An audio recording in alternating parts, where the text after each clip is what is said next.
Why, on a day in which there have been more terror arrests across Europe, do the nations of Europe produce such domestic, homegrown extremists? We're joined from Brussels now by the writer and youth worker Bleri Lleshi, and here with me in the studio, Peter Neumann, Professor of Security Studies at King's College, London. Bleri Lleshi, Belgium's a small country. Why are there so many extremists? Well, actually, there are a couple of reasons. The main reason, in my opinion, is the socio-economic situation of migrants here in Belgium. According to figures from OSCE, we have at this moment nowhere in no other country in Europe less migrants active on the labor market, and the discrimination and racism are also huge problems at the moment. If you look at Brussels, for example, we have neighborhoods where you have almost 50% of the youth who doesn't have a job. 30% of the population is living in poverty. So actually, we cannot offer perspectives to youth with a migrant background. I can give you a more clear example. At this very moment, there are hundreds of children that cannot go to school because there are not enough schools in Brussels. But secondly, there is another reason. There is the fact, actually, that when we see what the West is doing in the Arab world, then it's very bad. It's bad in the sense that we are supporting dictators as Gaddafi or Saddam Hussein.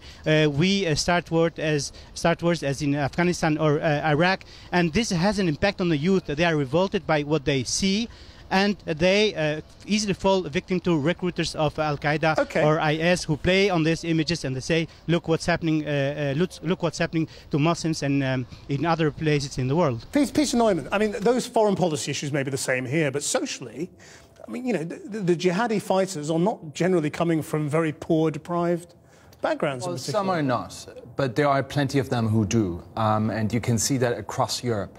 And what always happens is that you have that sense of grievance of not being fully accepted into society, no longer belonging necessarily to the culture and to the countries of your parents or grandparents, but not being fully accepted into Western society. But we all see pictures of these big, you know, some of them come from big houses, relatively affluent, you know, good education.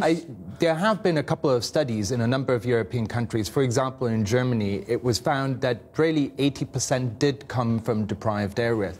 Perhaps because those are, you know, so exceptional that we know about them when they don't come from deprived backgrounds. I mean, Obama today was talking about there being more integration of Muslim communities in America than there are here, and that maybe that's an explanation as to why there and it's seem to be fewer. Absolutely astonishing that America, which from a foreign policy perspective is the kind of hub of all evil, has, compared to Europe, produced very, very few homegrown terrorists. Bleri Lleshi, I mean, what do you do about this then? I mean, you know, it's not as simple as tackling poverty, is it?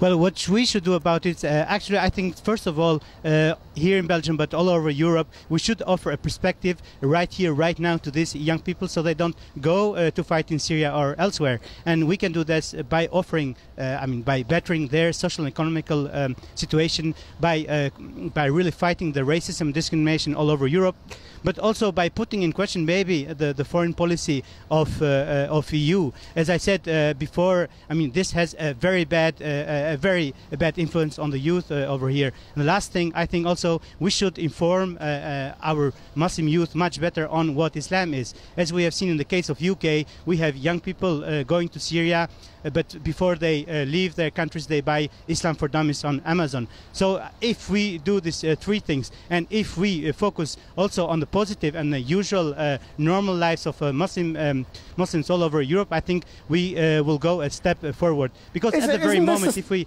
have the figures of Europol, and they are very clear. Only 2% of terrorist attacks in Europe come from Muslims. Yeah, so but isn't this it is important that we make clear to...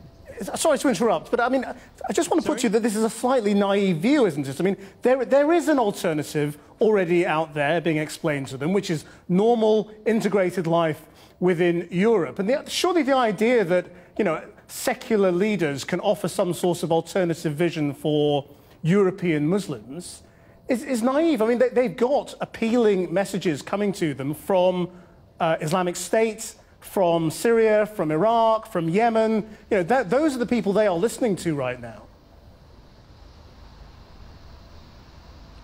So I didn't get the question. Well, I'm saying, isn't it naive to think that you can be more appealing to those young Muslims in Belgium than the radical messages coming out of Iraq, Yemen and Syria right now?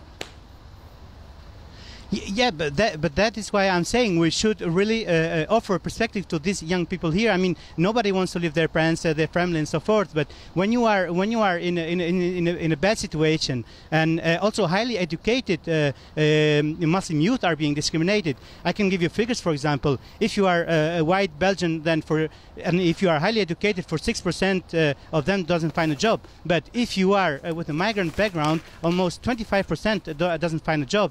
So the thing is that when you are in a poor situation, you are very easily brainwashed by these recruiters. Okay. So we should really inform the youth, stay close to them, and offer perspectives right here and right now in Europe.